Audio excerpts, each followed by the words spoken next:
Have you ever dusted yourself off with a sprinkle of talcum powder, feeling cool and refreshed? But what if I told you a recent health report raised a question about its safety? Could that familiar feeling come with a hidden risk? Let's dig deeper and uncover the truth about talcum powder in today's episode. The WHO Agency and Carcinogens.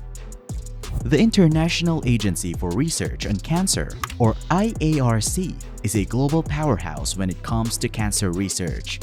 They're part of the World Health Organization, the WHO, you might know from the news. Think of the WHO as the international health watchdog, and the IARC as its specialized unit focused on a very specific enemy, cancer. The IARC doesn't mess around. They gather a panel of top scientists from around the world, talking doctors, researchers, the whole spectrum.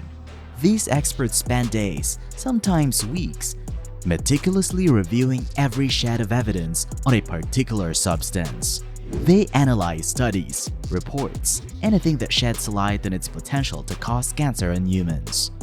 After their investigation, they issue a verdict. This verdict comes in the form of a classification, a ranking system that tells us just how likely something is to cause cancer. It's like a report card for potential carcinogens. Group 1 being the top of the definitely bad class, and Group 4 being the probably not a threat group. The probably carcinogenic classification. Alright, so the IARC classifies things based on their cancer risk. But what does probably carcinogenic actually mean in the case of talc? Buckle up, because here's where things get interesting. In July 2024, the IARC classified talc as probably carcinogenic to humans, which falls under Group 2A. Now, this doesn't mean a sprinkle of talcum powder guarantees cancer, but it does mean there's some evidence suggesting a connection. The IARC focused specifically on a certain type of cancer, ovarian cancer, in women who use talcum powder in the genital area. Here's the concern. Talc particles might travel through the reproductive system, causing irritation and inflammation. Some studies even suggest talc might interfere with the body's natural defenses against abnormal cells. Now, hold on a second. It's important to note there's a twist in the story. Some talc can be contaminated with asbestos, a known carcinogen. This contamination might have skewed the results of some studies linking talc to cancer. So, the probably carcinogenic classification for talc raises a red flag, but it's not a definitive answer. The science behind the concern. Alright, let's get into the nitty-gritty of the science. Why exactly is there a concern about talc and ovarian cancer? The IARC based their classification on several studies that hinted at a potential link. The main theory involves talc particles and their potential journey. Imagine tiny specks of talc used in the genital area, somehow making their way up the fallopian tubes, which connect the ovaries to the uterus. Now, these particles might irritate the delicate lining of these tubes, causing inflammation. Here's where things get even more interesting. Some studies suggest that chronic inflammation might create an environment where abnormal cells can thrive, potentially leading to cancer. Additionally, some research indicates talc might interfere with the body's natural ability to fight off these abnormal cells.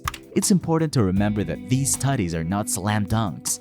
Many factors can contribute to ovarian cancer, and the evidence linking talc used directly to the disease is still being investigated.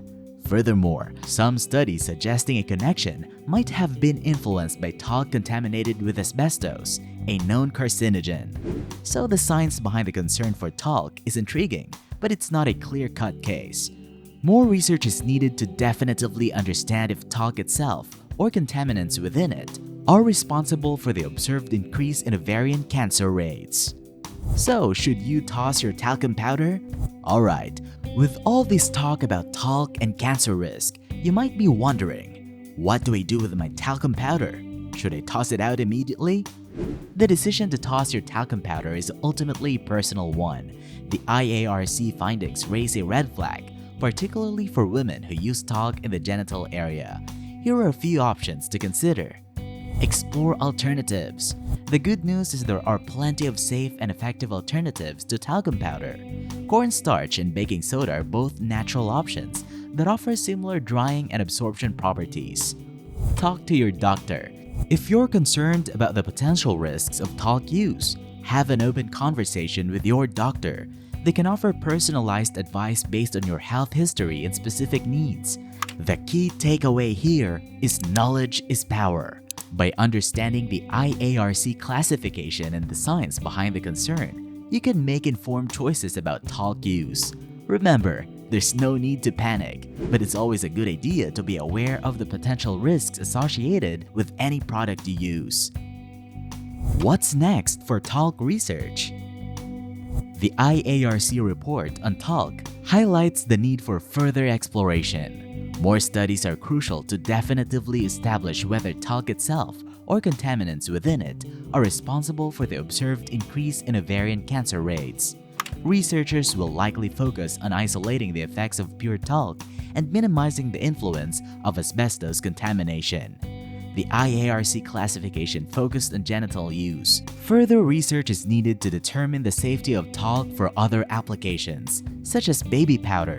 Studies comparing pure talc to alternative ingredients can provide valuable insights.